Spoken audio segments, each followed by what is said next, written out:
Vladimir Poutine prend sa revanche. Alors que les approvisionnements sont menacés par la guerre en Iran, Poutine réfléchit à couper le gaz russe dès maintenant aux Européens. Nous évoquerons ensuite la situation très délicate des chrétiens d'Orient dans cette nouvelle guerre au Proche-Orient et jusqu'au Petit Caucase. Et enfin, un peu de politique nationale avec la commission d'enquête parlementaire sur l'audiovisuel public. Malgré le travail abattu, les travaux pourraient être glissés sous le tapis. Vladimir Poutine porte l'estocade finale alors que le prix de l'énergie, en particulier le gaz, explose en raison de la guerre en Iran. Le président russe a annoncé travailler à quitter le marché européen et ainsi devancer au pire moment le futur embargo énergétique de Bruxelles. Nicolas de Lamberterie. Le coup de grâce de Moscou. Depuis le début du conflit en Iran, les spéculations autour de la Chine et de la Russie sont nombreuses. Mais si certains ont voulu se réjouir de voir un allié de Moscou être attaqué et affaibli, ce qui est au demeurant objectivement le cas, en revanche les Russes ressortent très avantagés de la situation du marché énergétique. Et c'est au moment où les Européens sont en grave difficulté, avec une augmentation de 50% du prix du gaz, que Poutine annonce qu'il envisage de devancer l'arrêt de la vente de gaz naturel liquéfié aux Européens.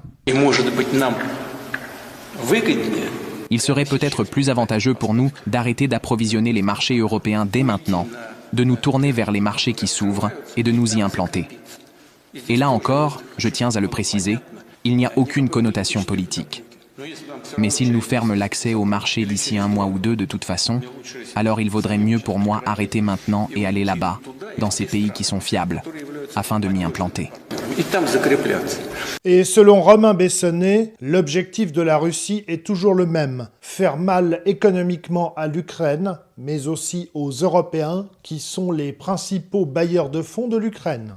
Vladimir Poutine veut rendre la guerre le plus cher possible aux Européens et bien sûr, pour ce faire, il faut que les Européens aient du mal économiquement, ce qui leur permettra de ne pas avoir les moyens de financer l'Ukraine, dont les Européens sont les seuls financeurs à l'heure actuelle, hormis des tout petits financements venant de pays comme le Canada ou l'Australie ou le Japon, mais ceux-là n'arrivent pas à combler les trous béants du budget de l'État ukrainien. Une autre raison, encore plus simple, pourrait motiver Vladimir Poutine à lâcher les Européens. En Asie, le prix du gaz naturel liquéfié a encore davantage bondi qu'en Europe.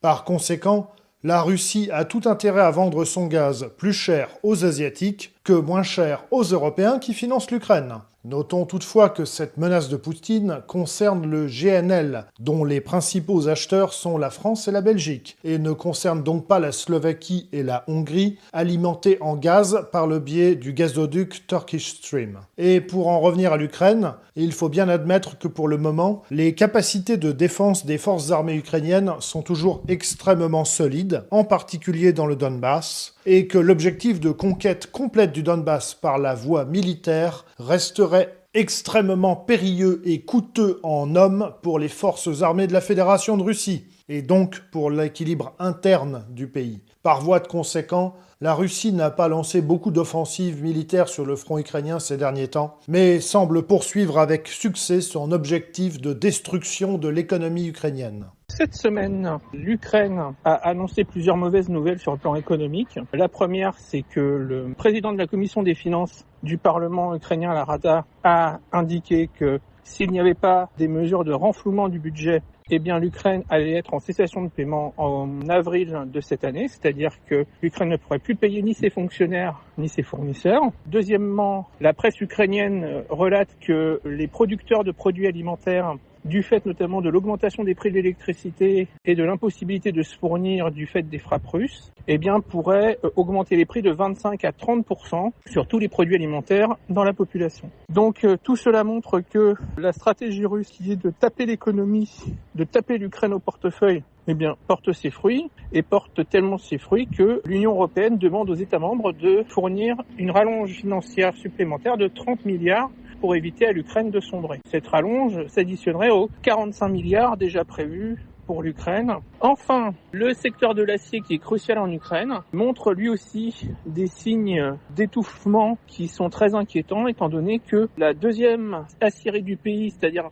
ArcelorMittal de Kryvyi Rih, dans la ville natale de Vladimir Zelensky, a, elle, annoncé une baisse de sa production de 20 à 40% suivant les produits qu'elle sort, ce qui montre un très net ralentissement et des dangers pour le financement de l'État ukrainien, étant donné que ArcelorMittal est le troisième plus gros contribuable en Ukraine. Au final, l'un des rares pays européens qui peut raisonnablement espérer bien s'en sortir est l'Espagne. Cette dernière, essentiellement alimentée en matières premières énergétiques venues d'Afrique, se trouve dans une situation plutôt privilégiée, en dépit des pressions de Donald Trump et du chancelier allemand Merz, car le gouvernement espagnol a osé refuser l'utilisation par les forces aériennes américaines des bases espagnoles. Et enfin, à un mois des élections, les Hongrois peuvent aussi se réjouir d'une situation qui leur profite de façon presque inespérée pour faire pression sur l'Ukraine et rouvrir l'oléoduc Druzhba. La libération par les Russes de 2 prisonniers de guerre issus de la minorité hongroise d'Ukraine